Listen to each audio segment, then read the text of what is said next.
चला करू आपण पण आत्महत्या। संत तुकारामांचे 11वे वंशज, केवढे मोठे नाव, केवढी मोठी महती। शिरीष महाराज यांच्या आत्महत्येची बातमी कानावर आली आणि काळजात चर्र झाले। समाज प्रबोधन करणाराच जर आर्थिक अडचणीमुळे आज आत्महत्या करत असेल तर यांच्याकडून समाजाने काय आदर्श घ्यावा? याला अनेक गोष्टी कारणीभूत आहे। शिक्षण, संस्कार, समाज आणि काही प्रमाणात सरकार सुद्धा। सरकारने जे आर्थिकदृष्ट्या पिचलेले संत आहेत, महात्मे आहेत, साहित्यिक आहेत, जे समाजात नवनिर्मिती करणारे कलावंत आहेत, यांना काही ना काही अनुदान हे घोषित केलेच पाहिजे। आज वाटलेलाच डोळे केले बंद, तुकारामांचे कसे हो ढासळले अभंग।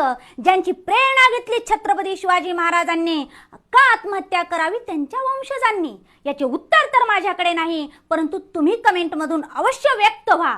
पण एक गोष्ट डोक्यात ठेवा की किती संकट येऊ दे, डोंगरा एवढा येऊ दे, कोणत्याही प्रकारचे येऊ दे, आत्महत्या हा त्याला मार्ग नाही।